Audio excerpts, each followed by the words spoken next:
people the way he's seeing them in this passage is that people think they know the way. They think they know the right bus to be on. They think they've got the right ticket. They think they're following the right signs. But they're heading in the wrong direction. Proverbs 14:12 says, there's a way that seems right to you. There's a way that seems right to some of your family members and to some of your neighbors. They're convinced, they're sure that they're going in the right direction. And it's not.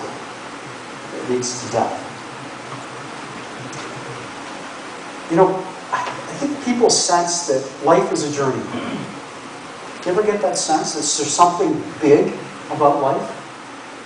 There's an epic kind of story going on. And people that don't know God, I think, still have that hardwired into them. They're trying to figure that out. How do I fit into this? My circumstances are like this, but I sense there's something bigger. There's something better in this journey. It's like they're on a quest for something meaningful, but they don't know how they fit in. It's maybe like arriving to a movie 45 minutes late. You don't have the whole story, you didn't get the intro, and I know what's going on right now, but I don't know how it fits in.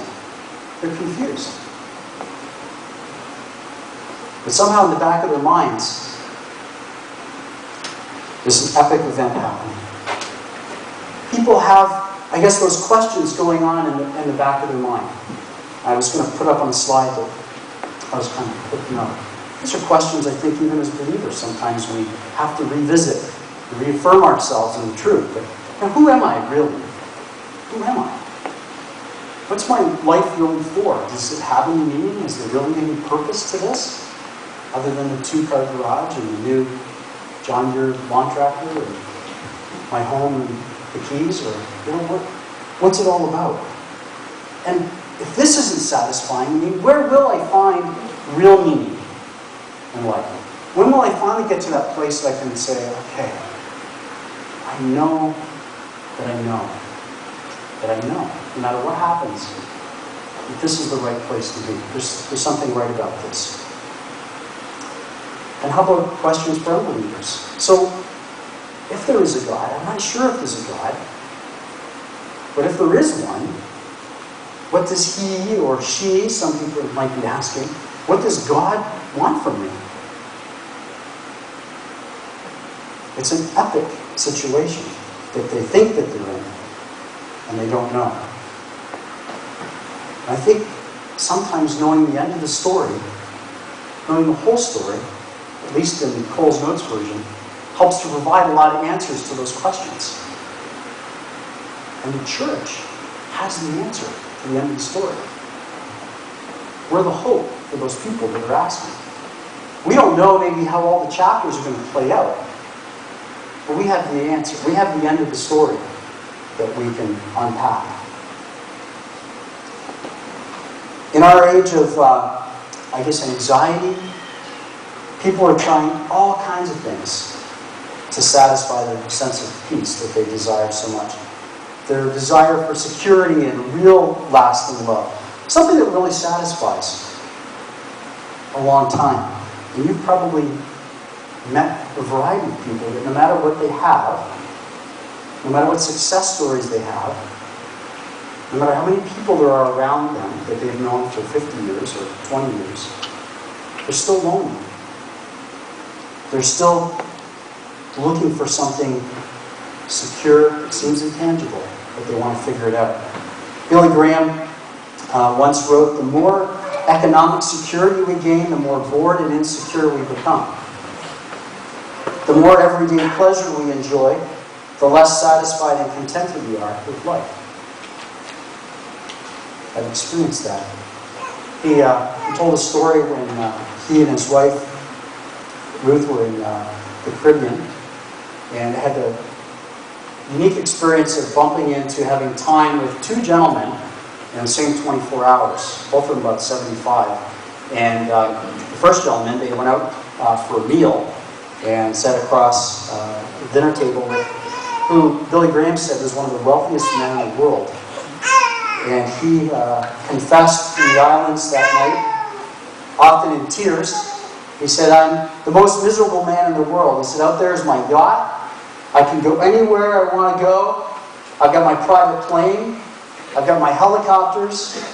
I have everything I want to make me happy. But I'm still miserable.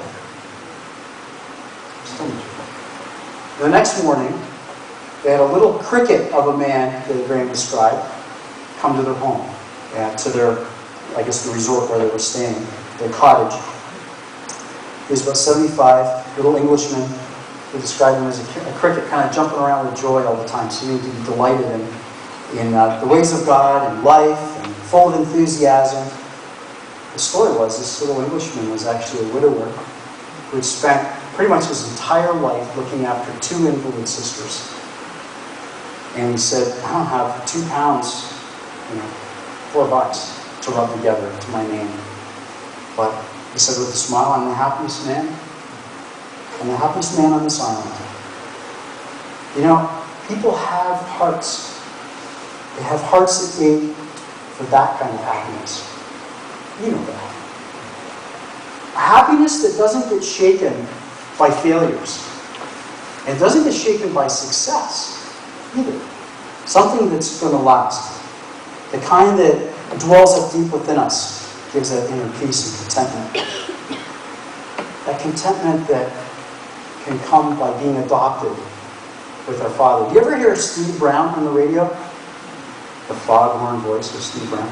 He told a story a couple weeks ago. I heard him give this little snippet about when he was a boy, he had a paper route, and part of the promotion to increase sales was a period of time, the person who could sell the most new subscriptions would win a trip. And he won it. He put the heat on. He marketed heavily in his community, and he sold more subscriptions, and he won a trip to the ocean. I don't know how close he went to the ocean. For me, that'd be like maybe a trip to Crystal Beach. Right? I had a math teacher in Ridgeway that often said if we got the question right, he'd give us an all-paid trip to Crystal Beach. I think something like much. So he went to the ocean, and he said, it was the first time in his life, so let's say he's 12, 13 years old, it's the first time that he experienced the sense of enough. It was overwhelming to him, obviously. And he knew he was the winner of the contest, and he bumped into another young lad his age. He's like, how many subscriptions did you sell? He said, I didn't sell any. He said, my dad runs the distribution house. And he said, that's what I'm going to say when I go to heaven. He said, I'm going to go to heaven, and I can't wait. And I'm going to see all of that. And I'm going to look to my peers, and I'm going to say, my dad runs this place. My dad runs this place. It's enough. It's more than enough. It's overflowing. And the whole thing is with Steve, and you, and me, is that we are adopted. And our Father is open for more adoptions. In fact, He longs for it. He's a shepherd that aches for it. He sees the world confused, harassed, and He says, we're lost. He's like, I want to adopt them. I created them. I love them. In fact, there's so many that are ready to be adopted. There's just not enough workers. There's just not enough to happen. That's God's heart for man's dilemma.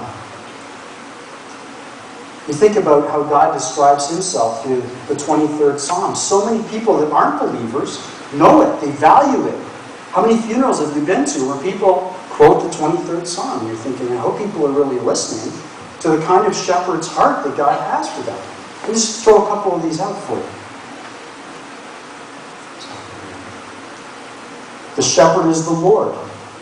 Here's some key descriptors from the 23rd Psalm. Who satisfies, who makes us rest, who leads us to peace and stillness, who restores our soul, who leads us to the right way to live, who stays with us through the scariest and hardest parts of life, who comforts us with His strength, who prepares blessing when others are against us, who makes a home for us to dwell forever.